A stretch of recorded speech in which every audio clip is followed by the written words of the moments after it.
Oggi parliamo di Phzonos, quando guardare gli altri ci consuma.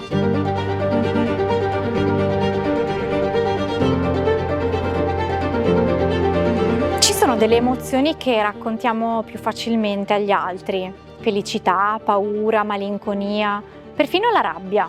E poi ce n'è una che quasi nessuno ammette davvero, perché ci mette immediatamente a disagio, ci fa sentire piccoli, fragili, persino ingiusti. E questa sensazione è l'invidia, perché l'invidia ha qualcosa di profondamente umiliante.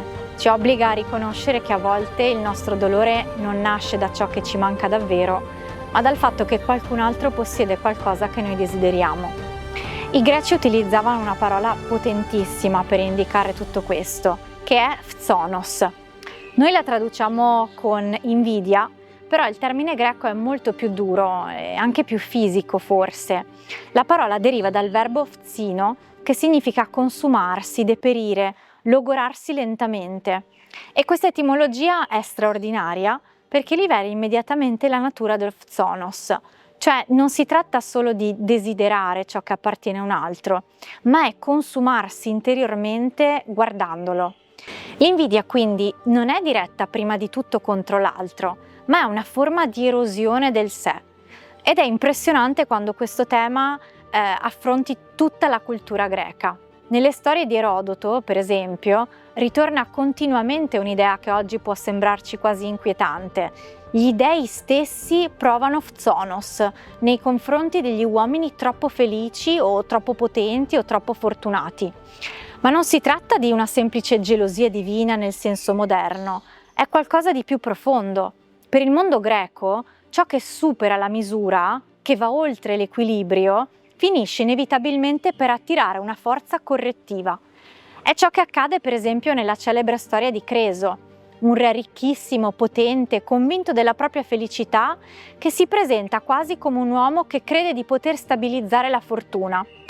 Ma durante l'incontro con Solone, il famoso legislatore ateniese, quest'ultimo lo ammonisce: nessun uomo può dirsi felice prima della propria fine. Perché tutto cambia, perché la sorte si rovescia, perché l'eccessiva prosperità attira inevitabilmente lo Phzonos divino. Lo stesso avviene in un'altra storia celebre, sempre in Erodoto, quella di Policrate, forse ancora più significativa. Policrate è troppo fortunato, vince sempre, ottiene ciò che desidera e proprio questa perfezione inizia a diventare inquietante. Il suo amico Amasi lo avverte: una felicità senza crepe non può durare, ma è necessario perdere qualcosa, rinunciare a qualcosa per ristabilire una misura. Proprio perché il mondo greco diffida profondamente dall'eccesso di felicità. E qui lo Phzonos assume un significato molto particolare. Non è semplicemente l'invidia degli uomini verso gli altri uomini, è quasi una legge del mondo che reagisce a ciò che appare troppo perfetto, troppo completo e troppo superiore. Questa idea attraversa anche il mito. Pensiamo ad esempio a Niobe, che si vanta dei propri figli considerandoli superiori a quelli di Latona. Oppure pensiamo ad Aracne, che osa sfidare Atena nella tessitura. In entrambi i casi emerge qualcosa di molto greco, cioè il pericolo di attirare su di sé lo sguardo ostile provocato dall'eccesso, dalla hybris, dalla superiorità esibita, dalla mancanza di misura, appunto. Ed è interessante osservare come anche l'arte nel corso dei secoli abbia cercato di dare un volto all'invidia. Pensiamo ad esempio all'iconografia medievale o rinascimentale. In questi casi l'invidia viene spesso rappresentata come una figura magra, corrosa, quasi malata. A volte si morde le mani o il cuore, altre volte viene raffigurata magari mentre guarda di lato con espressione deformata e quindi non è mai una figura forte o luminosa, è una figura che si consuma. E in molte rappresentazioni, per esempio dei vizi capitali, l'invidia appare pallida, svuotata e talvolta accompagnata da serpenti o animali che mordono. E questo è altrettanto significativo, cioè il danno principale dell'invidia non colpisce chi è invidiato, ma chi la prova. Pensiamo a Giotto nella Cappella degli Scrovegni, ad esempio, a Padova. Egli rappresenta l'invidia come una donna totalmente tormentata da un serpente che le esce dalla bocca e si ritorce contro di lei.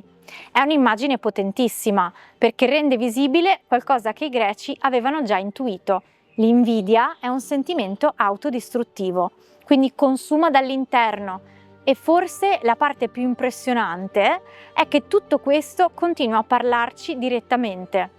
In effetti viviamo in una società costruita sul confronto permanente, diciamo. Ancora una volta i social network hanno trasformato lo sguardo sugli altri in una condizione continua. Ci confrontiamo incessantemente con gli altri, vediamo vite migliori, corpi migliori, viaggi straordinari, successi. Cioè ogni giorno scorriamo centinaia di immagini che ci mostrano persone che apparentemente sembrano più felici, più belle e più realizzate di noi. E qui entra in gioco l'Ofzonos, perché l'invidia moderna non nasce più soltanto dalla vicinanza, ma nasce proprio da un'esposizione continua e soprattutto produce qualcosa che i greci avevano capito benissimo: il consumo interiore. Più guardiamo la vita degli altri, più rischiamo di perdere il contatto con la nostra. Anche le opere contemporanee raccontano esattamente questo meccanismo. Pensiamo ancora una volta alla serie TV Black Mirror. In questo caso il valore personale dipende continuamente dallo sguardo e dall'approvazione degli altri, oppure dipende da fenomeni culturali in cui la visibilità sembra diventare talvolta più importante dell'esperienza reale. Il punto è che l'Ofzonos non produce mai vera soddisfazione, perché l'invidia non desidera semplicemente avere, ma desidera confrontare, e il confronto continuo rende impossibile abitare davvero la propria vita. Forse è proprio questo che i greci avevano intuito già con una grande lucidità, cioè l'invidia colpisce molto prima chi la prova rispetto a chi la subisce, perché vivere guardando continuamente gli altri significa smettere di guardare lentamente la nostra vita. Ed è forse per questo che oggi l'Ofzonos è così diffuso e anche così invisibile allo stesso tempo. Non appare mai come un odio aperto, ma si presenta piuttosto come una sorta di insoddisfazione latente, come una sensazione di essere sempre in difetto, di essere in ritardo rispetto a qualcuno, di essere mancanti di qualcosa. Allora anche qui diventa inevitabile una domanda: è davvero possibile ancora vivere senza trasformare continuamente la propria esistenza in un confronto? Forse il vero antidoto all'Ofzonos non è ottenere di più, forse è imparare finalmente a desiderare in modo diverso, non meno intensamente, ma sicuramente meno dipendenti dallo sguardo degli altri, perché nel momento in cui tutta la nostra felicità dipende dal confronto, allora smettiamo di essere davvero noi stessi e di essere liberi e iniziamo lentamente a consumarci. Grazie mille per l'ascolto e ci vediamo al prossimo episodio.